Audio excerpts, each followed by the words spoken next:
Fala galera, tudo tranquilo? Tudo beleza? Bem-vindo ao projeto Escola na Web. Hoje nós vamos estudar um assunto bastante interessante que a gente precisa compreender antes de entender a aplicação dele, tá? Então precisamos entender os aspectos teóricos para depois a gente ver a aplicação disso aqui que é gigante. Isso aqui tem demais na indústria, no dia a dia, e a gente tem vários exemplos práticos para trazer. Mas primeiro vamos compreender os aspectos teóricos. Então nós vamos falar de funções inorgânicas, tá? Vamos começar um outro tópico da química, importantíssimo, tá?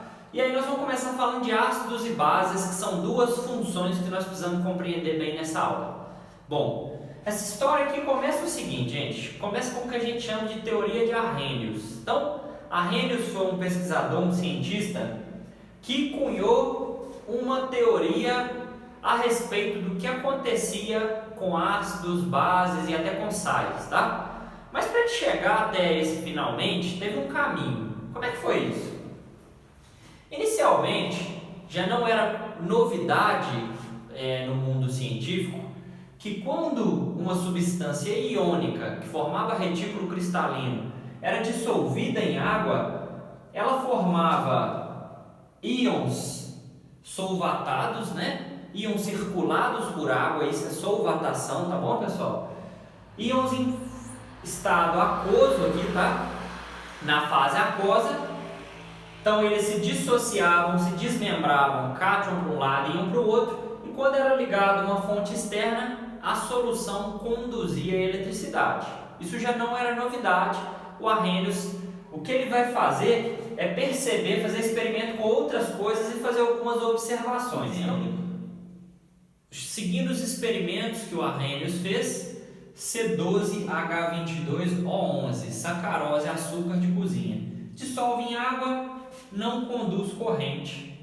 Bom, conclusão, ele não se dissocia em íons, ele se mantém uma molécula dissolvida. Isso aqui é só uma ilustração de como a molécula estaria inteira em fase aquosa, beleza? Até aí tudo bem. E uma novidade, né? Não se desmembra em íons, é uma molécula. Só que aqui vem a grande surpresa. Pega o HCl, tá? Cloreto de hidrogênio gasoso em fase aquosa. Isso é uma molécula, pessoal. Isso é um composto molecular, o hidrogênio fazendo uma ligação covalente com o cloro. Conduz corrente. O que está acontecendo nesse fenômeno? Essa foi a grande pergunta que o Arrhenius tentou responder. Então, o que o Arrhenius pensou? Isso está virando íon de alguma forma. Essa molécula está sofrendo algum processo que a está transformando em íons, e é por isso que ela está conduzindo em fase aquosa. Ele chama esse processo de ionização.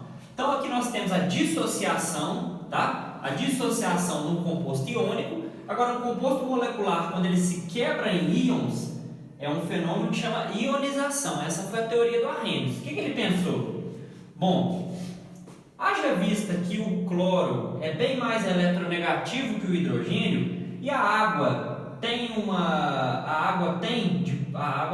polaridade negativa próxima ao oxigênio, mais eletronegativo, e positiva, um campo positivo próximos aos hidrogênios.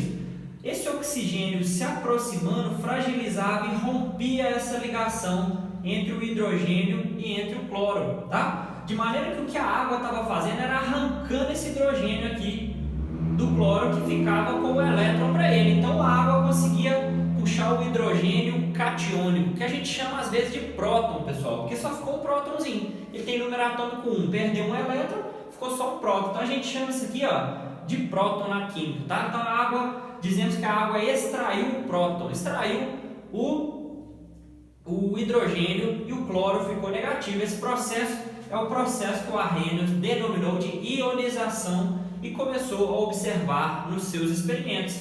Então, essas interrogações aqui já podem ser solucionadas a partir das observações que o Arrhenius fez. Então, o que estava aqui dentro, pessoal, era H mais Cl-, tá? Na verdade, isso aqui, pessoal, é uma simplificação. Quando a gente põe H+, é uma forma de simplificar. Porque o H+ não vai estar solto no meio líquido, ele vai estar ligado à água, tá? Ao oxigênio da água, dessa forma aqui, de maneira que nós vamos escrever um cátion que se forma nessa situação, que é o H3O+, ok? Então, esse cátion aqui vai receber o nome de hidrônio, ok? Então, se forma o hidrônio. De que maneira? O oxigênio ele é retirado, o hidrogênio ele é retirado aqui da ligação, há uma ruptura dessa ligação, ele sai deixando o elétron com o cloro, tá? E aí ele se conecta ao oxigênio eletronegativo da água, formando o íon, o cátion hidrônio, tá? Então, a partir daí, o Arrhenius cunhou essa teoria e veio derivando as suas observações, veio derivando a sua teoria sobre as funções de ácidos e bases que nós vamos compreender a partir daqui. Pessoal, antes de partirmos para as funções inorgânicas, de fato, vamos só resumir essa ideia aqui para ficar claro na cabeça de vocês. Então, resumindo a ideia do Arrhenius, se o composto é iônico, ele sofre dissociação e forma uma solução iônica, ponto. Se o composto é molecular, pode acontecer duas coisas. Ele é uma molécula, né? Ele pode sofrer dissolução simples, como no caso lá do açúcar, e virar uma solução molecular, que não conduz corrente. Ou no caso, sofrer uma ionização. É esse caso que nós vamos tratar das bases e dos ácidos que fazem, na verdade, os ácidos que fazem exatamente isso, como é o caso lá do HCl que nós vimos, tá? Então, guardem esse esqueminha aqui na cabeça de vocês, o que pode acontecer com a molécula. No caso de um ácido, vai ser um fenômeno de ionização. Vamos seguir aqui para ver os ácidos agora. Pessoal, a primeira função que nós vamos falar aqui, lá que o Arrhenius descreveu, são os ácidos. Ácidos são substâncias, nós temos uma diversidade de ácidos, tá? Geralmente quando vem ácido, a cabeça remete a alguma coisa que queima ou que é bastante azeda, né? E de fato isso tem um fundo de verdade, mas os ácidos vão ter forças diferentes, tá? Nós vamos analisar, vamos passo a passo aqui, tá? E como existe uma variedade de ácidos muito grandes, nós temos que separá-los aqui em duas características com base na estrutura molecular deles e saber como a nomenclatura disso, tá? Mas bem, então, o que é ácido, Marcos? Descreve para nós, de maneira simples. Uma substância que em solução aquosa libera H+, sofre ionização e libera H+. Isso é um ácido, pessoal, tá? Então, de maneira geral, né, a gente pegar um caso genérico, HXA, sendo A um elemento químico qualquer associado a um H, tá? Em meio aquoso vai liberar XH+, mais AX-, tá? Em fase aquosa. Então, liberou H+, é ácido, tá? Só que tem uma diferença. Nós temos ácidos que não têm o elemento oxigênio na molécula e nós temos ácidos que têm o oxigênio na molécula, tá? E nós vamos ter formas de chamar os dois que são diferentes, pessoal. Então, por exemplo, para os chamados hidrácidos, o que é hidrácido? Sem oxigênio. Para os hidrácidos, pessoal, nós temos uma forma de nomear que é simples. Você põe ácido e termina em hídrico. Ponto final. Ácido termina em hídrico. E no meio vem o nome do elemento. Vamos a uns exemplos. Aqui eu tenho cloro, não é? Então vou colocar ácido, tá? Então coloquei ácido. Não é cloro, então é clorídrico que vai ficar. Clorídrico. Beleza? Eu tenho aqui H2S. O enxofre, nesse caso, vai ser sulfídrico. Então vai ser ácido sulfídrico.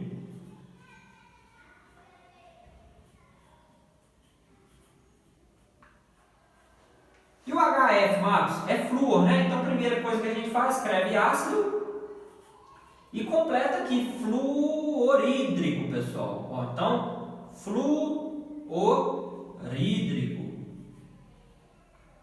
Tá? Então essa é uma forma de dar nome para os hidrácidos, ácidos sem oxigênio, beleza? Essa é a nomenclatura. É claro que, por exemplo, aqui nós tivemos que fazer uma adaptação, que não é ácido enxofídrico, é ácido sulfídrico. Então esses detalhes você vai pegar à medida que você vai conhecendo esses compostos. Como os ácidos têm muitas aplicações industriais, que nós vamos falar adiante, é fácil guardar cada um deles, beleza? Em relação aos oxiácidos, pessoal. Então, oxiácidos são ácidos que têm o elemento oxigênio na sua molécula. Como é que nós vamos dar nome para eles? Ácido, nome do elemento, ico, vai terminar em ico, tá? Só que aqui vai ter uma diferença, porque o mesmo ácido, ele pode ter mais ou menos oxigênios, ou melhor, um ácido pode formar moléculas com mais oxigênios e com menos oxigênios. Marcos, não entendi bem, vamos cá. Para darmos nome para os oxiácidos, ácidos com oxigênio, nós vamos colocar ácido e terminar em ico, tá? Ácido, nome do elemento, e terminar em ico. Só tem um detalhe aqui. Nós vamos ter um padrão, nós podemos ter ele com mais oxigênio, fórmulas com mais oxigênio e fórmulas com menos oxigênio. Então é praticamente a mesma estrutura, só que ela tem mais ou menos oxigênio. Para isso nós vamos usar alguns prefixos e sufixos para caracterizar se tem mais ou menos oxigênio e diferenciar uma da outra. Como que fica isso? Vamos pegar um exemplo aqui, por exemplo, HClO3. Está até sublinhado aqui porque ele é um padrão. Então ele é o ácido clórico, ok? Tem 3 oxigênios. Mais um oxigênio, pessoal, ele vai virar quem? Ácido nós vamos usar o perclórico, ok? Tá, vamos lá. Agora, em relação ao ácido clórico, o HClO2 tem um oxigênio a menos, estão percebendo? Se ele tem um oxigênio a menos, ele vai ser oso, sufixo oso. Então vai ser ácido, ao invés de ser clórico, vai ser cloroso, pessoal. Cloroso, o sufixo aqui já me indica que ele vai ter um oxigênio a menos que o clórico. Então se eu guardo quem é o clórico, eu vou definir os outros a partir dele. E o último aqui, o HClO, né? Que tem na nossa famosa água sanitária. É o ácido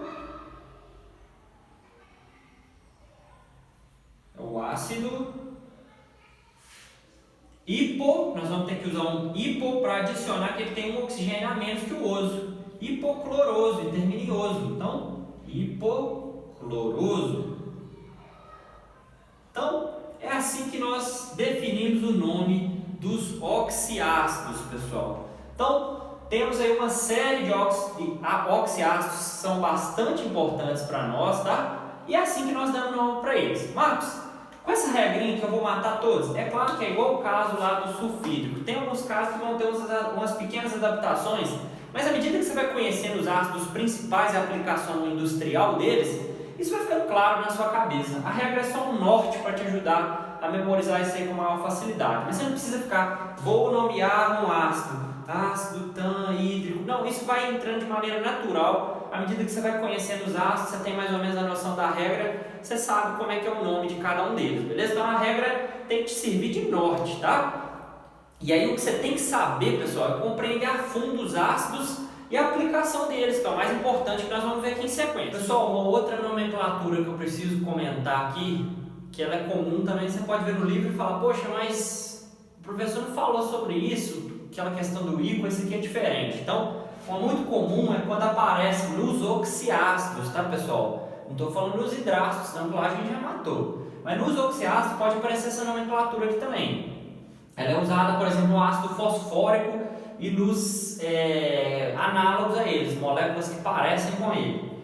Então, por exemplo, existe uma relação entre o estado de hidratação, quantas moléculas de água equivalente o ácido fosfórico vai ter a menos nos ácidos similares a ele, tá? E aí ele pode receber um prefixo piro ou meta, essa é a diferença. Então, por exemplo, aqui está o ácido fosfórico, beleza? Tá aqui.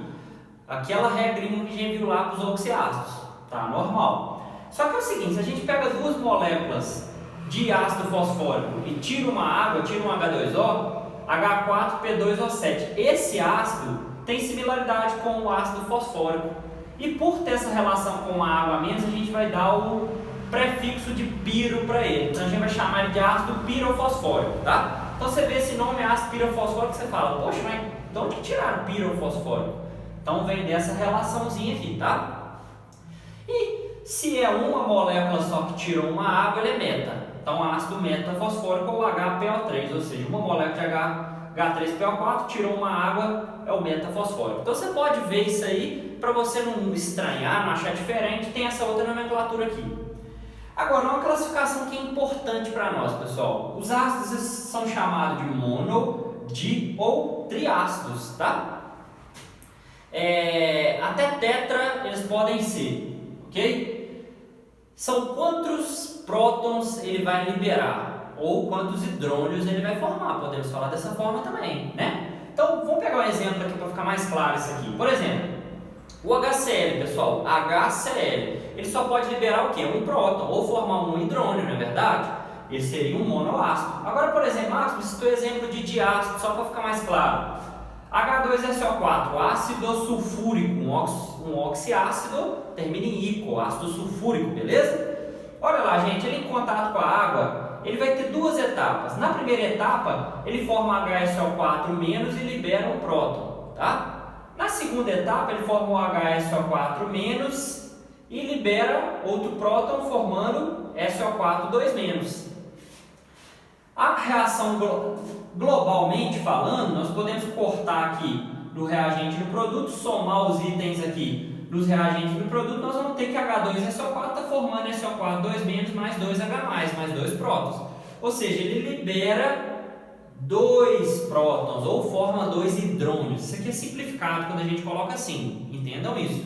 Sempre H3 ou mais, mas eu não estou relacionando a água aqui dentro, estou colocando de maneira simplificada. Então ele libera 2H+, ele é um diácido. O ácido fosfórico aqui, nosso amigo, por exemplo, que é presente em refrigerantes, ele é um ácido que libera 3, ele tem 3H hidronizáveis, ele vai liberar 3 prótons, ele tem 3 etapas de ionização, então ele é um triácido, beleza? Então essa é uma forma que a gente classifica. Então às vezes é mencionado monoácido, diácido, triácido, tem a ver com os hidrogênios ionizáveis. Vamos agora falar da força do ácido, tá? Então a gente sabe, a gente associa a força do ácido geralmente com a capacidade dele de causar danos em nós, né? Causar queimaduras. E de fato há uma relação com isso. Quanto mais hidrogênios ionizáveis, quanto mais facilmente um ácido se ioniza, mais ele pode causar problema para os nossos tecidos, tá? Isso é um fato. Quando o ácido é fraquinho, ele já não vai causar problemas em nós. É um exemplo do ácido vinagre, por exemplo. Então, no vinagre, nós temos o ácido... Esqueci o nome, pode deixar ligado. Vai lá olhar. Olha ali, digita ali. É o ácido acético. Deixa eu voltar aqui. Deu branco no meio da aula. Pessoal, então agora precisamos falar da força do ácido, tá? Então, geralmente a gente associa a força do ácido com a capacidade dele causar ferimentos em nós, né? Quando ele tem contato com a gente, isso tem um fundo de verdade. Quanto maior a facilidade de ionização, mais ele se ioniza em água e mais prejuízo ele vai causar para a pele, para os cabelos, para os tecidos quando ele tem contato com a pessoa, tá? E aí é o seguinte, por exemplo, um ácido sulfúrico, se você tiver contato, você vai ter queimaduras sérias, é um ácido forte, né? No laboratório é um ácido perigoso, a pessoa tem que usar luva, tem que usar os EPIs corretos. Agora, por exemplo, o ácido do vinagre, o ácido acético, a gente coloca ele até na salada, é um ácido fraco, né? Só para a gente ter uma escala disso. Bom, existe uma relação para a gente saber se o ácido é forte, moderado e fraco em geral. É o que a gente chama de grau de ionização, pessoal. Então, o grau de ionização é quantas moléculas ionizam de um total. Então, vamos supor o HCl. Tá lá, o HCl ele é colocado em água. Quantas moléculas do HCl vai permanecer HCl e quanto vai virar H mais Cl-? Isso define o grau de ionização. Ou seja, o número de moléculas ionizadas dividido pelas totais que foram colocadas em água vão definir se é forte, moderado ou fraco. Um ácido forte, ele ioniza mais, ele tem um grau de ionização maior ou igual a 50%. O HCl, por exemplo, é um fortíssimo. Ele ioniza mais de 99%, tá? Moderados geralmente fica entre 5% e 50%, por exemplo, o ácido fosfórico. E fracos, como o ácido acético, vão ionizar menos do que 5%, ok? Então, só a relação que nós precisamos compreender e é usada para escalonar esses átomos aí em tabelas, a força deles, beleza?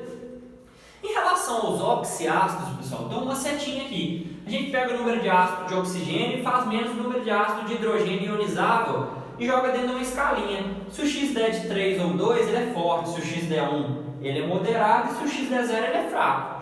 Vamos fazer aqui para o ácido fosfórico e para o ácido sulfúrico para a gente ver como é que isso aqui funciona. Então vamos lá. X é igual, ó. X é igual 4 oxigênios, né? Menos quantos hidrogênios ionizáveis? 3. Isso dá quanto, pessoal? 1. Vamos olhar na escala aqui. Ele é moderado, beleza? Então, ele é moderado. Vamos aqui no ácido sulfúrico.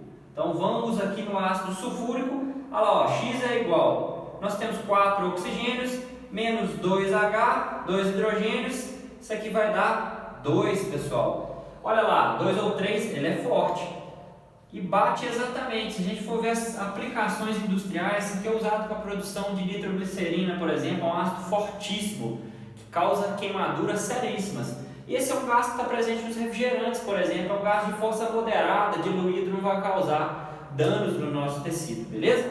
Então é o seguinte, a maioria dos ácidos, algumas características e aplicações dos ácidos, nós vamos ver só os principais, pessoal, são muitos ácidos, a aula foi muito extensa, então veja a aula sobre curiosidade, acompanhe no próprio canal, nós vamos fazer específicos sobre ácidos, sobre questões dele, mas na aula nós precisamos fixar as características fundamentais. Então, bem, a maioria deles são voláteis, gente, são encontrados na fase gasosa ou vaporizam com muita facilidade. Você pode ver que a maioria dos ácidos dão um cheiro desagradável.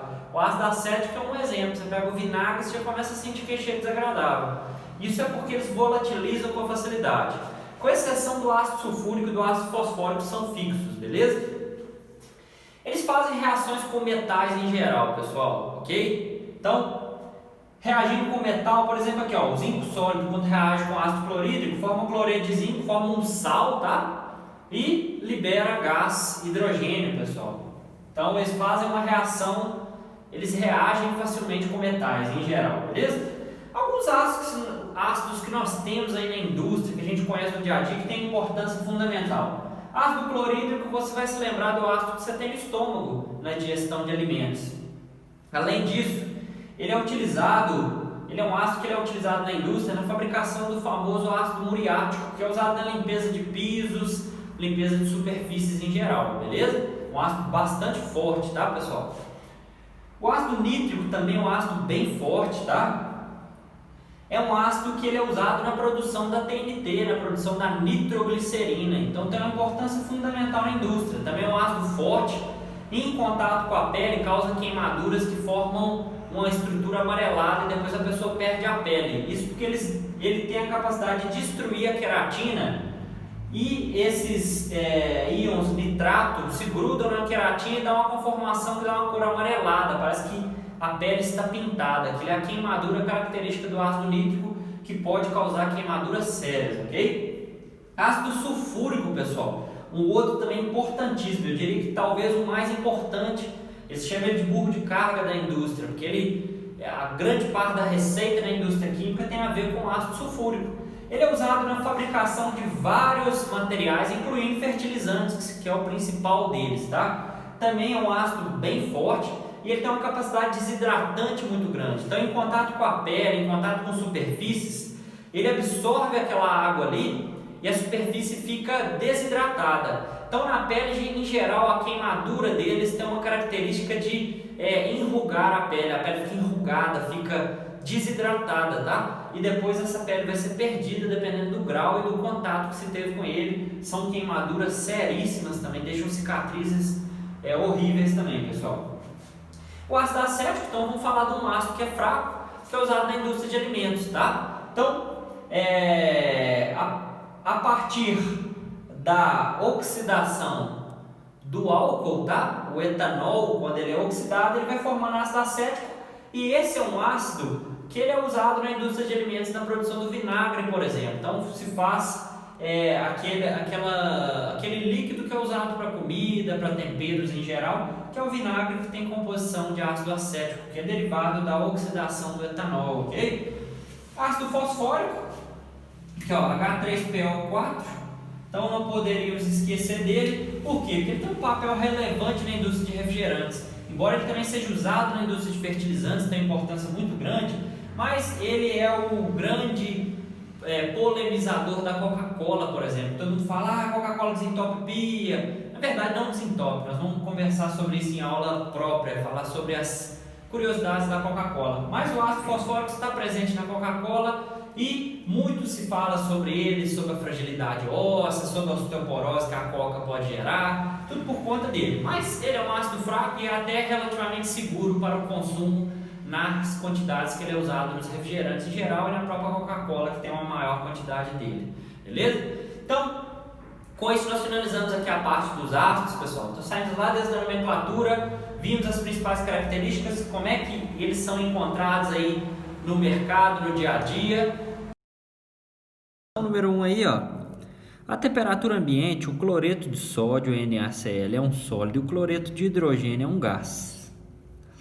É o famoso ácido clorídrico. Essas duas substâncias podem ser líquidas em temperaturas adequadas. Letra A. Por que no estado líquido NaCl é um bom condutor de eletricidade, enquanto no estado sólido não é?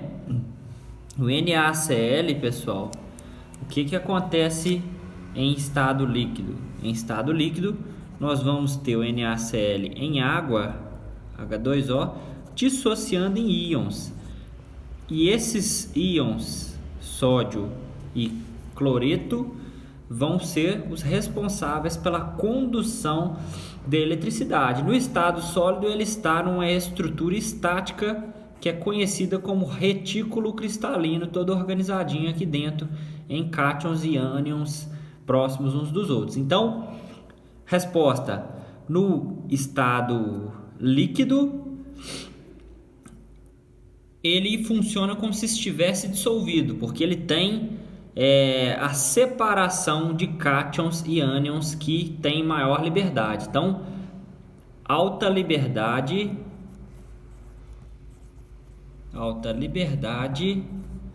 de íons no líquido.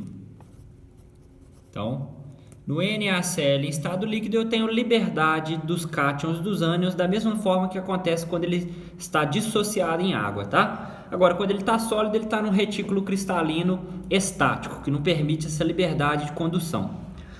Letra B. Por que no estado líquido o HCl é um mau condutor de eletricidade? O HCl ele é gasoso, pessoal. No estado líquido, o HCl ele é diferente do NaCl, ele é uma molécula, correto? Ele é formado por uma ligação covalente entre o cloro e o hidrogênio. Quando ele está no estado líquido, ele continua sendo uma molécula.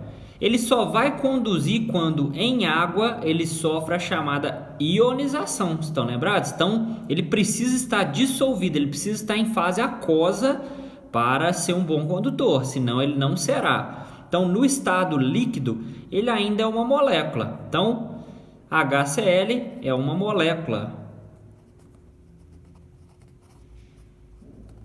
E moléculas não conduzem corrente, correto? Letra C. Por que em solução aquosa ambos são bons condutores de eletricidade? Agora sim. Ambos em solução aquosa, eu já tenho aqui a dissociação do NaCl e o HCl em meio aquoso, que vai acontecer o fenômeno de ionização.